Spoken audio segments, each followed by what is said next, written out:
Kemudian sikap saya, Mas Aji tadi kan tanya sikap saya bagaimana Pak kalau mereka masih tetap kekeh dengan dalilnya itu. Ya nanti kita buktikan Mas Haji, kan tinggal tergantung nanti pembuktian. Kan saya pegang alat bukti nih. Saya pegang sertifikat investasi, kemudian saya pegang perjanjiannya, kemudian saya terkait dengan presentasi Yusuf Mansur nanti itu akan saya buktikan dengan banyak saksi kan begitu. Dan saat itu mungkin mulutnya Yusuf Mansur ini masih dipercaya orang gitu kan. Itu.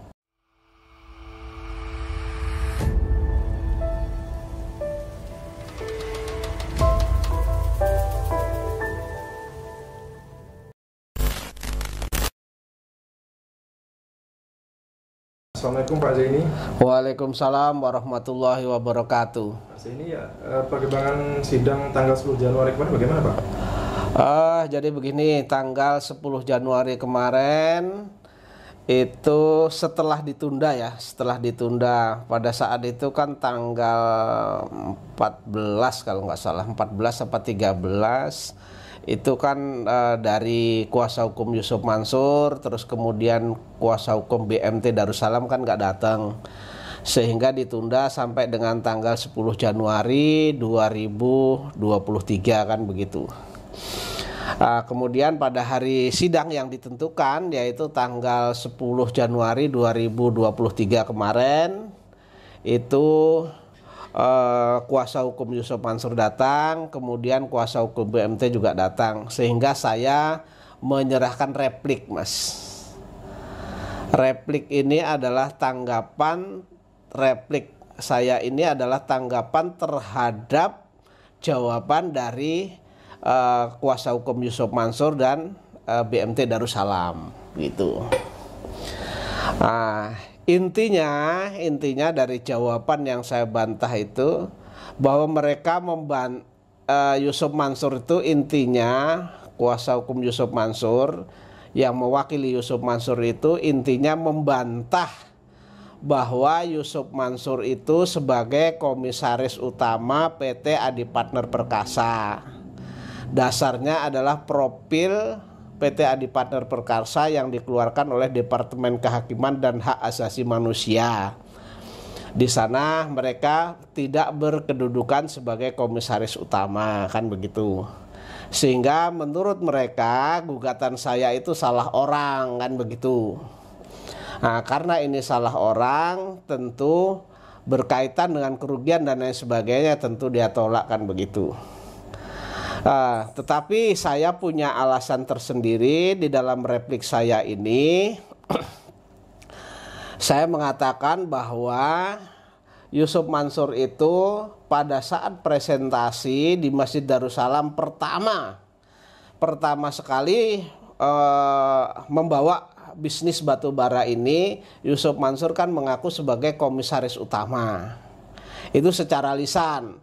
Dan itu disaksikan oleh ratusan jamaah Masjid Darussalam.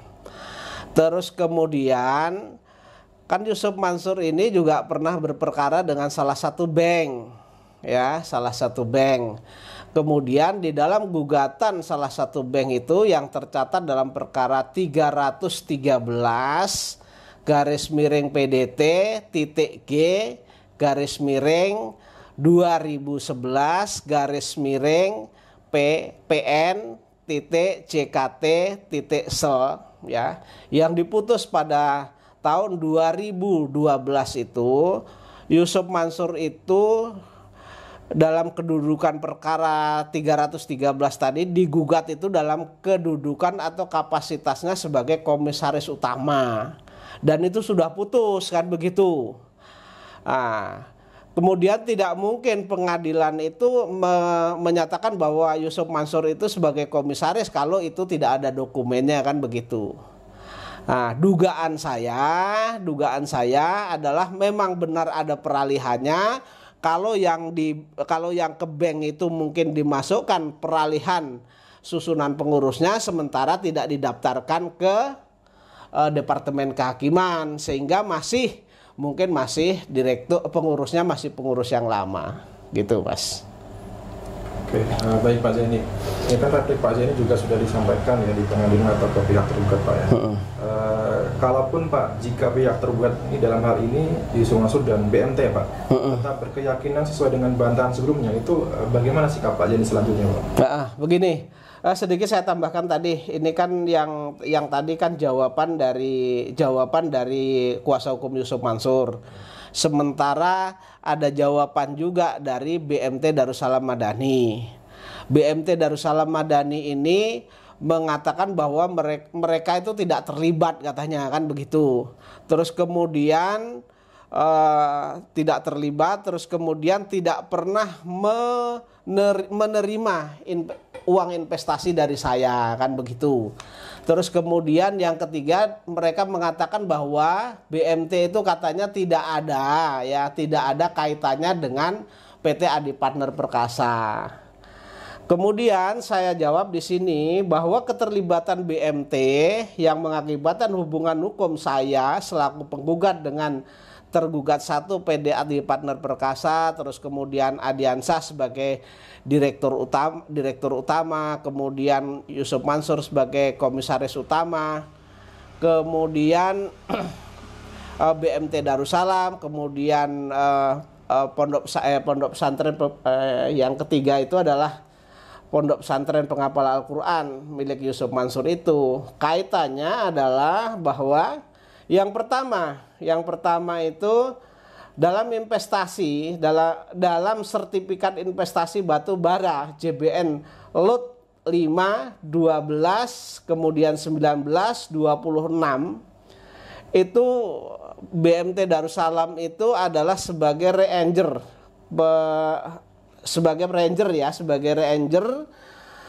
mereka lah yang mengatur investasi saya kepada PT Adi Partner Perkasa. Terus kemudian di dalam perjanjian ada lagi, BMT itu membuat perjanjian yang ditandatangani antara kedua belah pihak, yaitu BMT Darussalam sama PT Adi Partner Perkasa, yaitu perjanjian namanya perjanjian jual beli akad salam antara PT Adi Partner Perkasa dengan BMT Darussalam Madani. Nomornya nomor 1, yang berikutnya adalah nomor 3. Itu. Terus kemudian kalau ini dikaitkan dengan presentasi dari Yusuf Mansur selaku tergugat 3 itu, ya klop gitu loh. Ya nanti. Kemudian sikap saya, Mas Aji tadi kan tanya sikap saya bagaimana Pak kalau mereka masih tetap kekeh dengan dalilnya itu. Ya nanti kita buktikan Mas Haji, kan tinggal tergantung nanti pembuktian. Kan saya pegang alat bukti nih. Saya pegang sertifikat investasi, kemudian saya pegang perjanjiannya, kemudian saya terkait dengan presentasi Yusuf Mansur, nanti itu akan saya buktikan dengan banyak saksi, kan begitu. Siap mereka menjadi saksi karena ini amal ma'ruf nahi mungkar. Terus kemudian yang tidak kalah penting bahwa saya akan minta nanti adalah sumpah penentu, Mas. Sumpah penentu itu akan saya ajukan berkaitan apa kalau saya disumpah, saya minta disumpah bahwa apa yang saya dalilkan itu adalah benar. Tetapi kalau mereka mau mengatakan bantahannya itu yang benar, mereka boleh disumpah nanti minta. Tergantung mereka berani atau enggak. Tapi kalau saya sih berani. Dan itu jamaah JBN itu hampir semuanya berani disumpah, Mas. Gitu. Ya, jadi ada Pak ya sumpah penentu di pengadilan? Sumpah penentu ada dan itu kan diatur.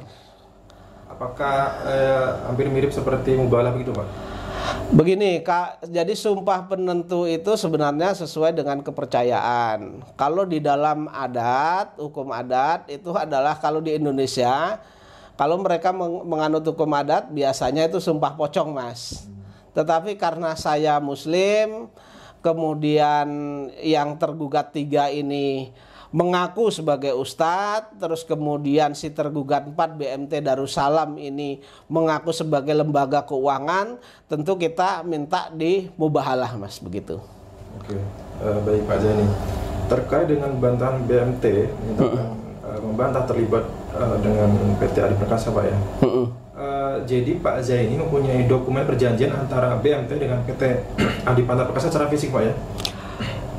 Jadi gini, setidak-tidaknya saya mempunyai ada perjanjian yang punya itu sebenarnya pihak lain tapi berkaitan dengan BMT, investasinya sama dan dia menunjukkan bahwa BMT Darussalam itu mempunyai hubungan hubungan berkaitan dengan dua perjanjian. Yang satu nomor 1, satu nomor 3, Mas. Ya, jadi ada investor lain yang sampai saat ini masih menyimpan dokumen tersebut, Pak ya? Masih, itu asli. Dan mungkin segera juga, nanti segera kita ajukan gugatannya. Baik, Pak Jeni, terakhir Pak Jeni, ini mengenai jabatan komisaris IM yang dipersoalkan ini, Pak. Kalaupun Pak ya, misalkan Yusuf Mansur itu memang bukan komisaris PT Adipana Perkasa, Pak. Apakah memang patut turut tergugat juga, Pak, dalam hal ini, Pak? Ya patut tergugat, karena kan yang membawa investasi ke Masjid Darussalam itu datang, itu kan dibawa oleh Yusuf Mansur. Nah, Yusuf Mansur juga mengatakan saya sebagai komisaris. Waktu itu memang ada yang dibawa, yang ditunjukkan seperti ini. Cuman jamaah kan nggak mungkin tanya isinya apa, kan begitu.